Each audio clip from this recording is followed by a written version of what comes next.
Well, howdy, howdy, howdy, nearly senior citizen here. Greetings, boys and girls, and welcome to this a brand new day. I have a hamster in my lap. She's sitting on my chair between my legs. It is Mama Squeak. I got her out of her cage so that she would be easier for me to reach down and pick up, because I like to show off a new hammy every day. I only have 4 now, so it's, they are in quick rotation. It's going to be Mama Squeak one day, and then 3 days later it's going to be Mama Squeak again until I grab me some more hamsters, and that's going to be a while. But that's okay. She is powerful and meaty, and she is very meaty. You can't really feel her spine when you run your hand down her back. You can feel a thick line, but you can't feel her individual vertebrae. And her hips are meaty, and she is powerful and strong. She's very, very good. It's a good thing. She's had at least 1 litter. I don't know that she's had any more, but she's doing good. I like to have their feet dangle as little as possible. That scares them when their feet aren't on the ground. So, but this is Mama Squeak. Mama Squeak. She used to be called Little Squeak, and then she had a baby, and well, she had lots of babies, but one of them was Little Squeak Jr., and so she became Mama Squeak. So Mama Squeak is still with us, but Little Squeak is gone. I'm going to put her back in her cage now, because she's a cutie, and she wasn't sleeping, but she was just running around and being a hamster. On the various hamster groups that I have been in on Facebook and stuff, one of the constant and not frustrated, but explanatory statements is hamster's gonna hamster. It's if your hamster does something really weird or destroys something, it's, well, hamster's gonna hamster. That's what they do. They're weird little critters, and they're small and warm and fuzzy and awesome, beautiful, and it's cool. It's a good thing. Excuse me. Ugh. And then I went and cut my hair yesterday. I don't know if anyone has noticed. It was getting too long and splitting and just falling in clumps because my hairline is falling back so far that now I gotta keep it short, like it or not. It used to be able to come down and rest down on my eyebrows and my glasses. This hair just go thunk in a huge, massive wave. Now if it gets a little bit longer than this, it's too thin. Don't look good. Hey, at least I still got hair. There's what little male pattern baldness there appears to be in my life is mostly just gonna keep it thinnish, pull back, but still there, just thin. So that's good. That's good. Hey, I've made it this far. I've had several friends that were going bald in their mid-20s. So I've been lucky. Luck of the draw. Male pattern baldness gene, remember, passed down by the mother. Yay! Oh, joy. Yep, and I still, not every day, but I'm still fighting and struggling against the alcohol struggle. I'm going to continue to not fall. I mean, I'm going to fall occasionally. I'm only human. I never know when I'm going to fall, but when I do, and I have, but when I do, I make sure to quickly get back up. And right now it's been rough, but I don't want to die. I've mentioned this before, but for new people who haven't heard it, I might as well say it again. When they do studies on people who have gotten clean and sober, like people who have been heroin addicts or cocaine addicts, methamphetamine addicts, all those things, and alcoholics, when they do aftercare follow-up, they'll come back in 10 years to see how you're doing, for almost everyone. In 10 years, they will go back and check on the heroin addicts, see if they're still clean and sober. In 10 years, they'll go back to the cocaine addicts, see if they're still clean and sober. In 10 years, they'll go back and check on the methamphetamine addicts, see if they're still clean and sober. Alcoholics, they go back and check on in 5 years. 5 years, just half the time? Why not 10? Well, when they wait 10 years and then go check on all the alcoholics, there are no more. Statistically, by the end of 10 years, all recovering alcoholics have relapsed and died. So they check on you in 5 years to see how you're doing. So if you've been sober for more than 5 years, if you've ever stopped drinking for your health and you're over 5 years in sobriety, thumbs up for that. You've beaten the odds. Statistically, you should not exist. Statistically, I should not exist. I should have died. I really should have died. I mean, I should have died from my alcoholism. But I'm still here, and whenever I fall, which isn't all that often, I go years between falls. When I do, I get back up as fast as I can, because I am terrified of what's going on with my liver and my pancreas, and oh boy, so I don't want to overload anything. These organs of mine gotta last for a lot longer. They gotta stay in good health, and can't do that by flooding them with alcohol, because it is a poison, and it is a drug.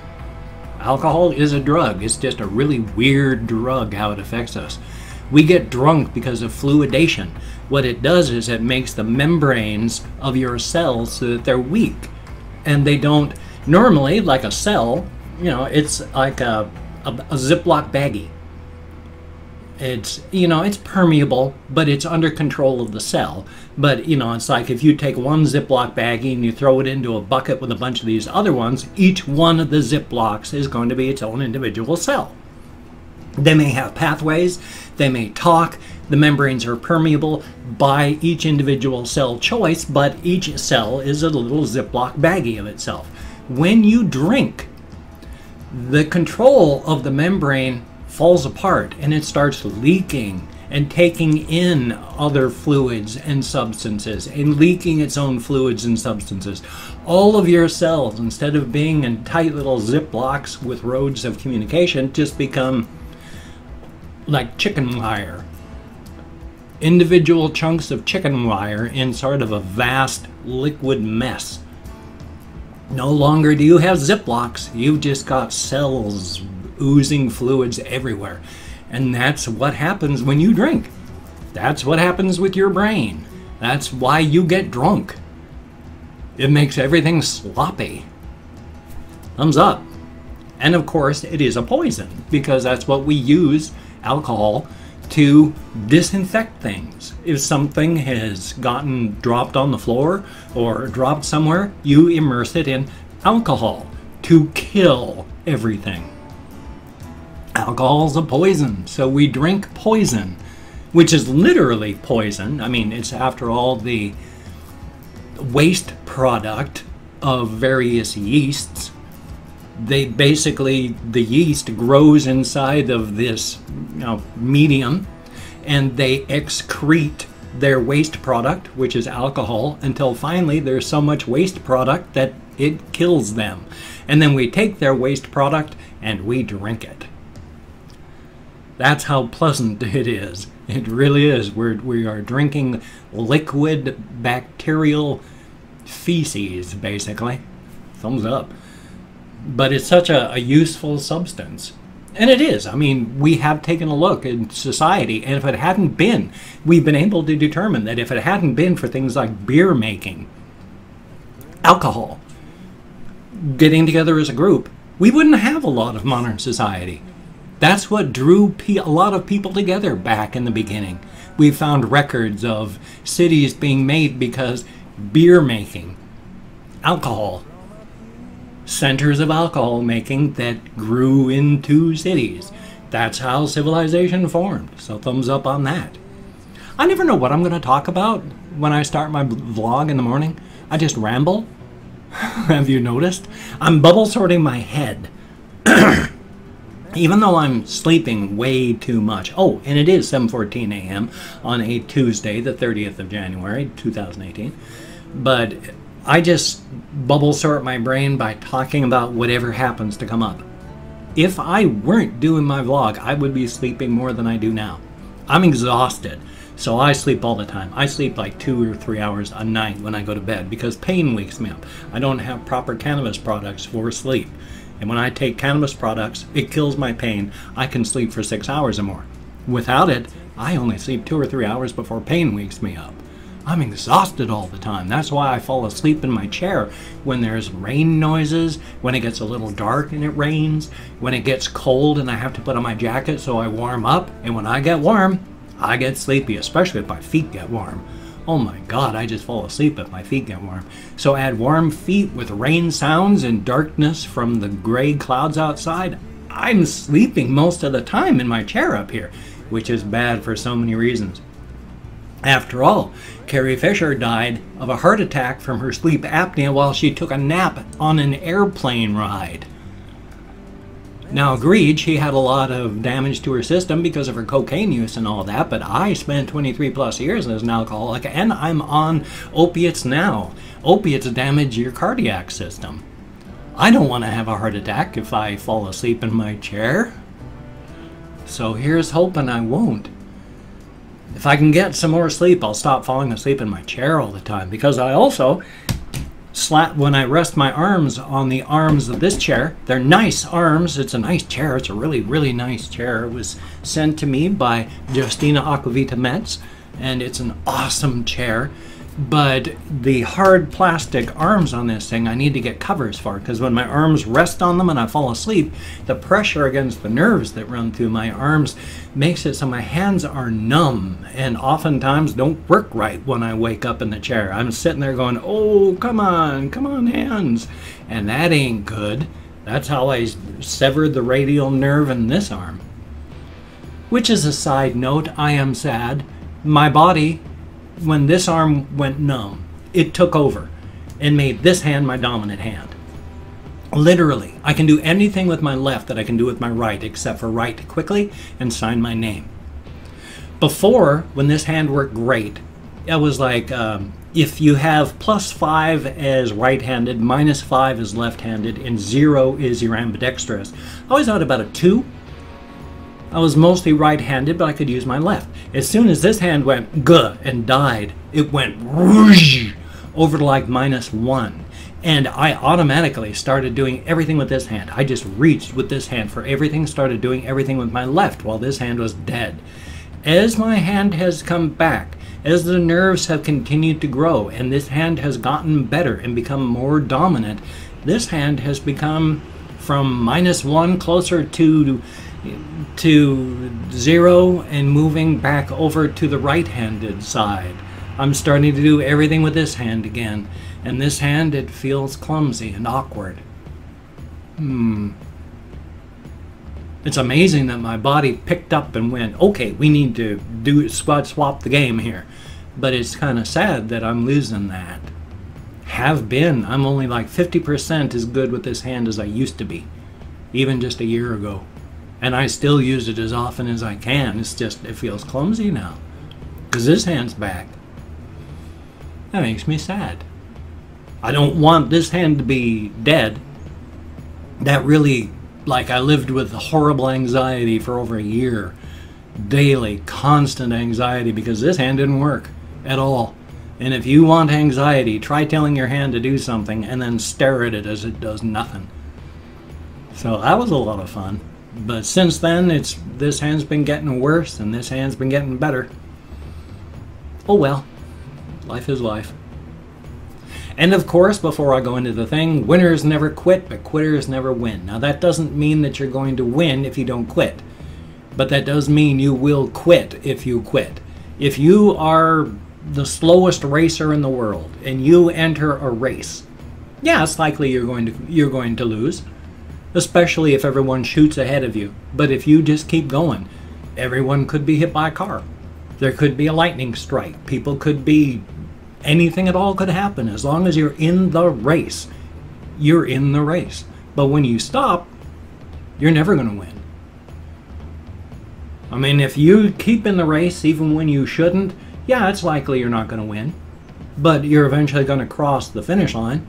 And if you didn't win, hey, at least you made the effort, you tried. But if you quit, you're never going to pass the line. It stopped. It just stopped. So quitters never win and winners never quit. Doesn't mean you're going to win if you don't quit. It just means the possibility is there. So thumbs up. Now I've opened up 24 hours worth of comments on my community tab. I'm going to go through and thank 20 to 25 people, and thanking them for having left me comments. I'm not reading the comments now. I'm going to read them afterward. Thumbs up everyone I read, answer as many as I can. But for right now, I'm just thanking you for having left a comment, not actually what you said in the comments, whether it's a good comment, bad comment, a different comment. The fact is you left me a comment. Thank you very, very much. It's a range of 20 to 25 because even though I count on my fingers right in front of my face, I get lost and I lose track of what I'm doing. So thumbs up on that. Now, if I mispronounce your name, no disrespect is intended. I'm doing my best. I'm not good at names. I'm an American English speaker. So first off, we have, it's T0P for 21 Pilots. Thank you very, very much. And Yogaret, thank you very much. Greatly appreciated. Ryan H, thank you. And Tundra Keeper, thank you very, very much. Always good to see you in the comments. Thomas S, thank you. Greatly appreciated. Riku's thighs be thicker than a bowl of oatmeal. Thank you. I've recognized your name from the comments here. Very, very cool. Thank you very much. Unearthly Whales, son of a gun, thank you very much. Matthew Colvin, greatly appreciated. Anthony Ornelas, always good to see your name in the comments. Thank you very much. Claude 5190, you've been with me in the comments for a very, very long time. Thank you so very much. It is appreciated. And Jeffrey Wong, thank you very much. Galaxy Videos, greatly appreciated. Chesnu, thank you, greatly appreciated. Wito Poncelet, I sure hope I'm close. Thank you very, very much. Stribling Way, greatly appreciated. Chaotic Ninja, thank you very, very much. The SRV, thank you. Yuval Grossman, it's always good to see your name in the comments too. Thank you. Evan McFlagan, all sorts of people with names that I recognize. Good to see you in the comments. Thank you very, very much. And Internet Warrior 666. And let's see, we have Casper Knutson. Thank you very much. Jason Hallmark. Thank you. Mimi, I sure hope I'm close. Thank you very, very much. And Lord Voldor. Thank you very much. And then last but not least is Archabe? Archabe? ARCHABE. Thank you very, very much. Greatly appreciated. As stated, each and every one of you, you get me out of my head, into the real world, dealing with actual people. That's a very good thing. My wife died 3 years ago, and her cat died 6 months after that. I lost my house to the bank, illegally, of course. Good old Wells Fargo. I've been living in my brother-in-law's garage, and then I lost my house there. I've been living here under the threat of homelessness. My life has not been good. It's been awful, terrible, but you know what? I'm still here. I'm kicking. Son of a gun. I ain't giving up. Life has tried for 55 years to kill me so far. I wear my battle scars with pride and honor. Thumbs up. I'd show you all my various... I'm a cutter. I haven't cut myself for years, but some of my marks for cutting, it's like I got cut marks here. Usually I cut myself on my legs, but I haven't cut myself for a few years. You can stop cutting if you're a cutter. I have, I hope. Like I said, I haven't cut myself for a few years, so hopefully it's going to be a few years before I do again. If I do, hopefully I'll be able to stop from doing so. Thumbs up. So remember, there's always hope. If you're a cutter and you don't want to be, you can quit. I can't say I have, like with drinking, you know, I mean, it's a day-by-day thing, but I don't cut myself daily. I don't drink daily, so son of a gun. If I can do it, hell, if I can do it, anyone can. Really and honestly, son of a gun. Well, hey, if you can check out my links down below, that would be awesome. I have Twitter, Facebook, GoFundMe, Patreon.com, Google+. If you could check those out, that would be awesome. If you could donate to my GoFundMe campaign or become a Patreon.com patron, like one of these beautiful and awesome people, that would be very, very beautiful and awesome. Now, if you cannot donate or you simply do not donate, I do take all good wishes and I deposit them in the bank of my heart where I draw interest. So thank you very much. If you could toss me a like, I do appreciate all the positive validation I get from my existence. And if you could subscribe to the channel, that would be awesome, but I would understand if you don't want to. My personality has turned people off my entire life, so if you don't want to subscribe or you don't like my videos, unfortunately I do understand. But, yes, very dramatic. If you are down with it, I'll do my best to keep you entertained from now until the literal end of time. After all, slap a few coats of sealant on you, stack you like cordwood down in the basement, you'll last for decades before you go sour, and let me tell you, especially in hard economic times like this, a guy has to eat. Cannibalism for the win. Human flesh, nutritious and delicious. Actually, I think we're far too fatty of meat to be really nutritious, and especially don't eat human brains. There is an infectious prion disease, and the prions are just infectious proteins, but it's an infectious prion disease, kuru, laughing sickness. It makes your own brain melt down. Yeah, it makes your own brain down. Makes your own brain melt down. So don't eat human brains. Bad idea. Thumbs up. I got a reaction video coming up. Got a game video coming up. Hopefully, if I don't fall asleep. I'll have one on my game channel, so thumbs up. You take care. Have a great day today. I will see you on the flip side. Remember, if the death bus comes toward you and you see your name on the front of it, step out of the way, run, run.